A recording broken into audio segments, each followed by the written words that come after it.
When we start talking about the things that are available to us for our health and for balancing day to day in our families, we have to talk about the traditional recipes that are available to everyone, or used to be available to everyone, and are as old as dirt. A few years back, we had some issues with fire cider, and some of you may know about this controversy, but it's all better now, but it's still really important to talk about. So we make a version of this on the farm called Buckeye Fire, and we actually had to change it to Buckeye Fire because fire cider, as the name, was something that everybody knew it as forever and ever, and just about every traditional maker of products had a version of fire cider. And along came a big company, or a company that desired to be big, and as is the practice, they are recommended to own the name and trademark it. So because we're losing access to these ancient recipes, it was easy in the US Trademark Office for them to declare that this was something new that had been created by this company, and they allowed them to have the trademark of fire cider. Now, my mentor, Rosemary Gladstar, had gathered it together. It was from, fire cider comes from a lot of different cultural traditions from around the world. It's old. It's just a formula of some of the aromatics, antivirals. It's ginger and garlic and onions and citrus, or some sort of vitamin C, and vinegar and honey. It's an oxymel. And she had gathered this together to kind of make sense of all the different traditions, and she sort of put it together and called it fire cider. These folks in the company decided that they owned fire cider, even though we had all been making it, and they started filing suit. Once you have a trademark, you've got to defend it. So they started filing suit against every traditional practitioner that was making a fire cider, because now they owned it. And eventually the fire cider company filed suit against Rosemary Gladstar and a few other women practitioners that had been steadfastly using the fire cider name. It went to court, and the traditional use of fire cider prevailed. So we were allowed back to use something that is culturally pervasive across every culture, just about, that we can use this name and we can make this preparation. So a lot of us are still making it. We've lost that big name that's in the mainstream, and we still offer our Buckeye Fire because we actually like the name, but it's fire cider. And there's a book, the Fire Cider book, that Rosemary put together, where a lot of us contributed. I've got a recipe in there. It's out from Story Publishing. It is celebrating that attempt to keep our roots in those traditional health ways. But fire cider isn't the only one that we have available to us. It's just the one that sort of caught fire and has our attention. The other ones that I know of are Queen of Hungary's water, and we have traditional ways of making switchel and shrubs. Both of those are now being preserved underneath the Ark of Taste with Slow Food. And then we have Thieves. Unfortunately, Thieves is also being co-opted. It was trademarked by a company called Young Living. And so now they're attempting to own a piece of our health ways, our cultural health ways. And it's really a dangerous place to be. The fact that we lose the knowledge, the fact that we don't realize this is something that's been passed down through our ancestry again and again and again, and it's ours to own for free, is an opportunity for somebody to come along and steal what is ours and profit from it. I liken this, and I've written this in a couple different places, to sort of having an old antique bike that your grandmother passed down to you, and you've got it in the garage, and it's dusty, and it's not something that you ride because it's not cool like your updated expensive 10-speed. So you keep it in the back of the garage, and it sits there, and you never use it. And one night a thief comes along and takes that bike, and you don't know it because you don't even look at that part of the garage anymore. You don't even remember that it's there. And the thief takes it home, shines it up, cleans it up, and then brings it back out to you and brings it by your doorstep and says, hey, I've got this really cool vintage bike that I'll sell to you for $3,000. It's the only one like it. And you get snowed into buying it. And it was already in your garage for free. That's what a lot of these recipes are. And reconnecting to them and holding on to them and making them over and over again in our kitchens and teaching other people how to make them and teaching our kids how to make them is how we hold on to that which is ours, the possession that is already there. And this is the story about any of our health ways that we're losing, really, but it's most captured in these recipes. So today I want to teach you thieves, because the best way for us to take that back is for us to make it in our own kitchens and not purchase it for an expensive product that is selling us back our own heritage. So the four thieves is actually, it's a story that started around the time of the bubonic plague. And the story came that there were these thieves that were going in and they were robbing the bodies that were piling up in the streets. And somehow, even though they were going amongst all of these infested bodies and the death and the disgusting situation around that, they weren't getting sick. And what we found was that, the story goes, is that we found that they had created this vinegar that they were putting up against their faces. They were breathing in these herbs. They were putting herbs in these masks that they were bringing. There were different formulations that are in this tale. But because they were breathing in the properties of those herbs, it was preventing them from being ill. Antibacterial qualities, antiviral qualities, antiseptic qualities that are in these herbs. Today, you can use this in your own kitchen, in your own life. You can bring it into your body. You can eat it. You can wipe it on. You can put it in a spray bottle. There's a lot of different ways to use four thieves. Today, I'm going to show you how to make a four thieves vinegar. So we start, because it's a vinegar, we start with vinegar.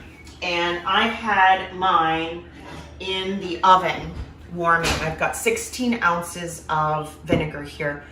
You can use, if you want to make this as a cleaner, you could use white, just plain white vinegar. I'm using an organic apple cider vinegar here so that I can go either way. I might use this as a cleaner, but I might also use it as a tonic to drink, or add it to a cocktail, or add it to a soda.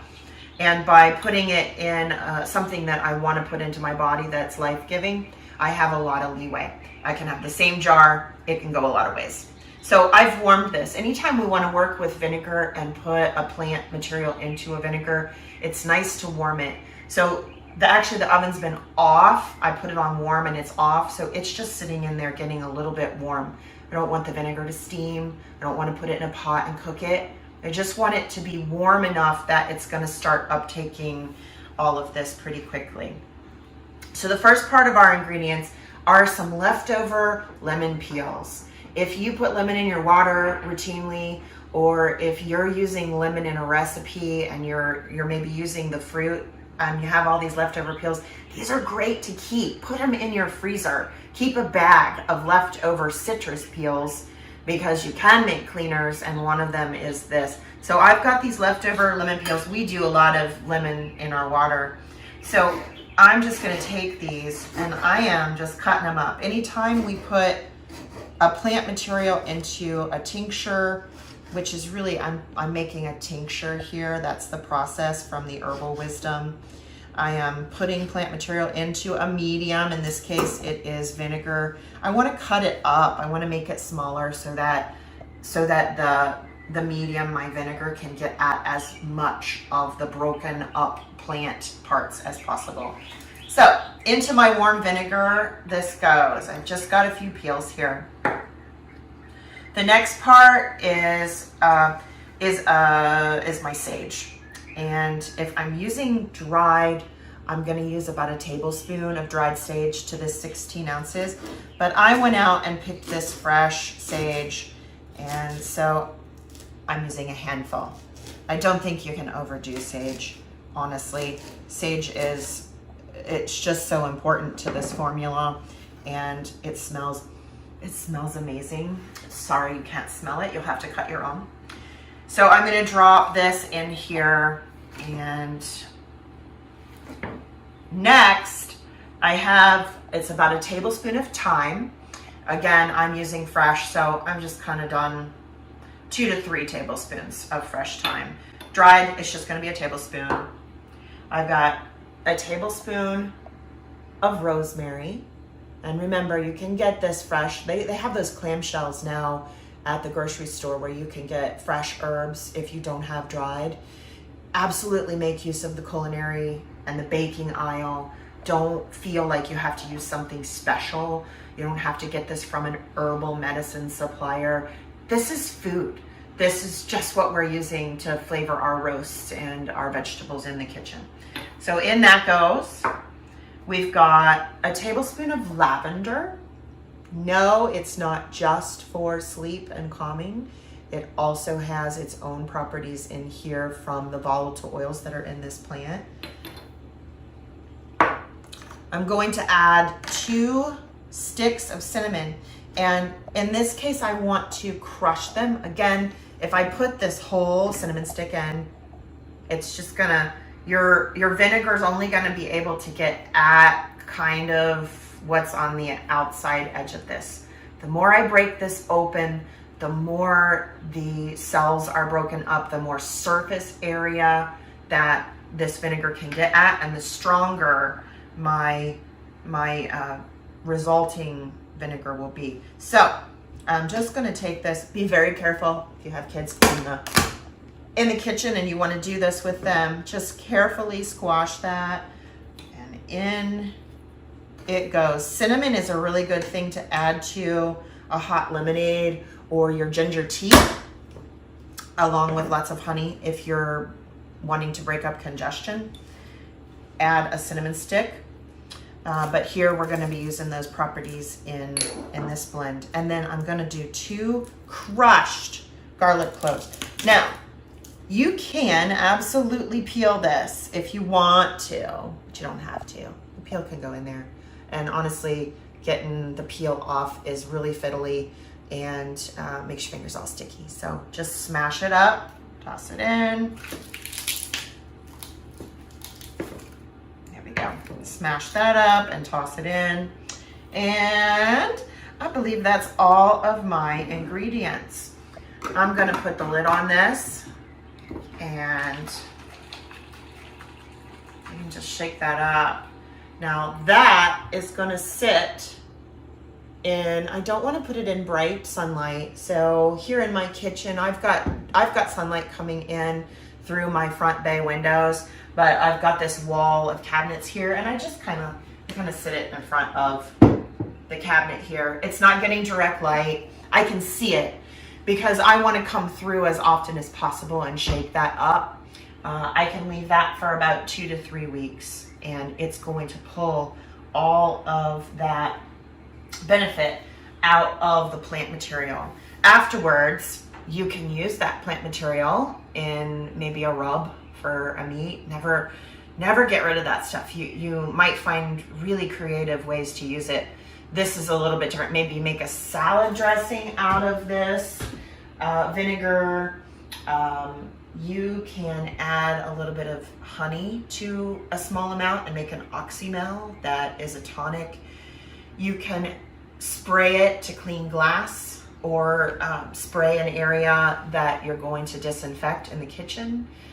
You might use it as a cleanser as a spray cleanser after you've washed your face if you've got a lot of breakouts. Really, it's endless. This vinegar is going to smell amazing. And it really has a lot of benefit that dates way back in our world history. These plants have a lot more for us than we tend to pigeonhole them for.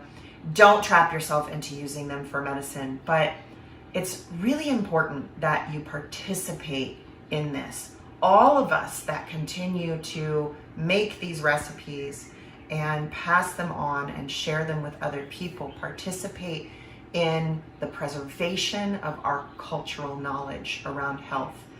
And it's time for us to get busy preserving this, because there are elements in our culture that are trying to take that away from us and maybe polish it up and bring it back by the door and sell it for a heck of a lot more money. So let's prevent that. This can be made for pennies. There's no reason for you to lose touch with it, and there's no reason for your children not to know how to do it. So down below this, you're going to see downloads. So definitely download the recipes and play around. Make yourself some fire cider, make yourself some thieves.